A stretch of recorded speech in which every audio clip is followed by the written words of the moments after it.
nous sommes tombés d'accord aussi pour dire qu'il faut rationaliser les candidatures. Il faut rationaliser les candidatures puisque vous voyez que à cause de la pléthore des partis politiques, après que la Constitution ait conféré aux indépendants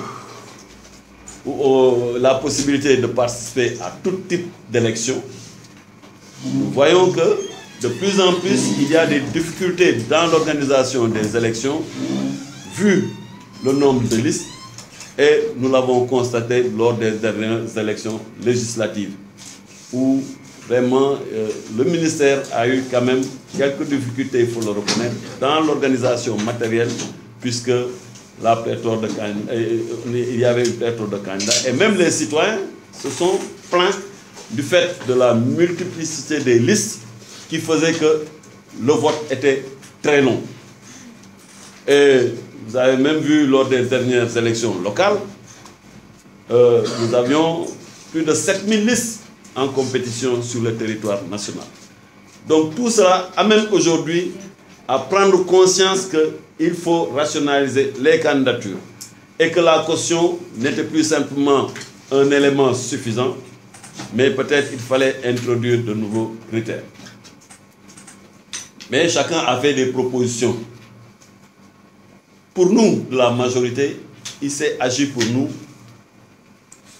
de renforcer les conditions du parrainage et de l'étendre à toutes les formes de candidature. Je rappelle que le parrainage n'est pas nouveau. Le parrainage est une disposition de la loi électorale et de la Constitution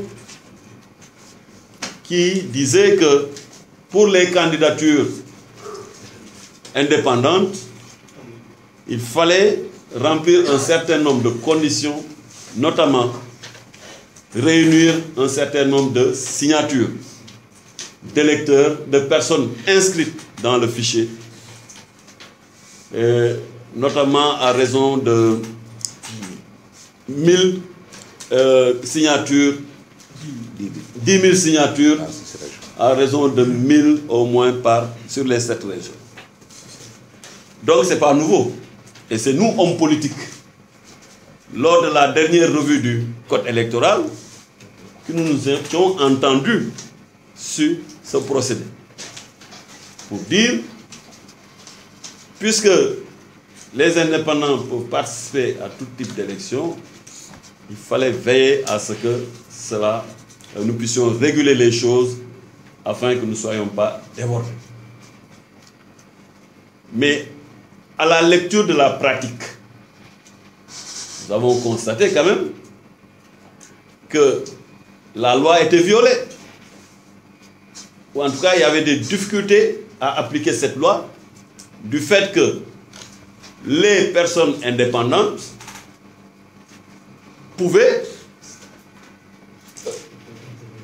louer, je dis louer parce que comme les amis de l'opposition n'avaient pas entendu ce terme, c'est la vérité, ils s'attachaient les services d'un parti politique ou quelqu'un qui a un récépissé, parce que maintenant nous voyons des gens qui n'ont même pas de militants, mais qui ont le récépissé de parti politique et qui se permettent de louer ou de vendre leur récépissé à des indépendants pour que la loi puisse être contournée.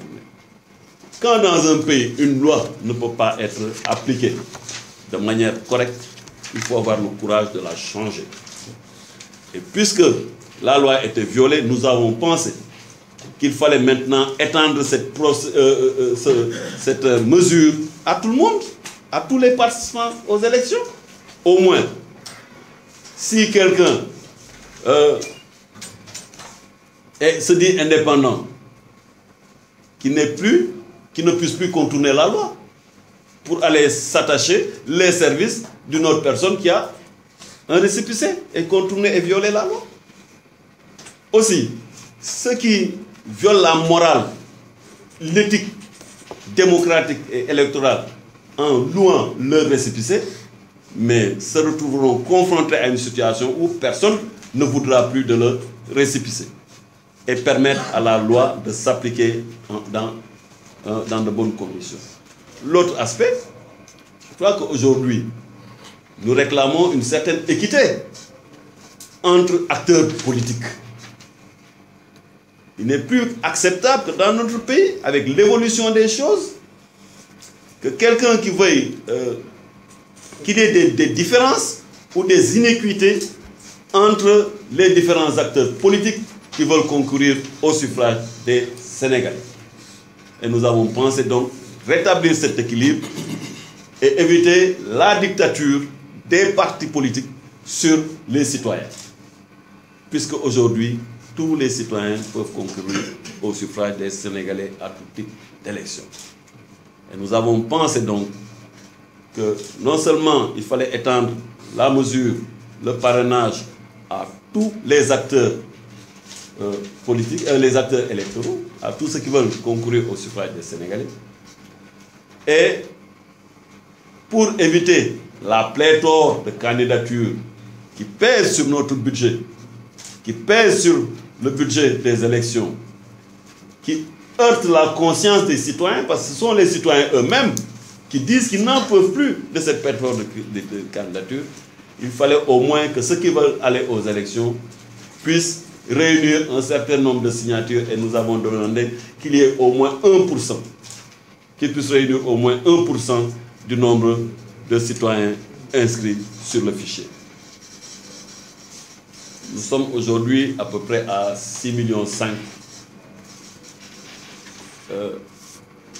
citoyens sénégalais inscrits sur le fichier électoral. Nous avons entamé une révision des listes. Je crois que la majorité, l'écrasante majorité quand même des Sénégalais se sont déjà inscrits. Et peut-être que nous arriverons à un fichier de 7 millions à 7,5 millions de Sénégalais. Nous considérons que l'élection est une chose sérieuse. L'élection présidentielle est une chose sérieuse. Et qu'il ne s'agissait pas de permettre aux gens de venir simplement avoir une tribune pour s'exprimer, ou en tout cas avoir un moyen de faire un appel de fonds. Parce qu'aujourd'hui, avec le contexte mondial que vous connaissez, et la difficulté de contrôler l'origine des fonds politiques, mais il y a des gens qui sont candidats simplement pour capter des fonds et des ressources. Mais il faut respecter les Sénégalais.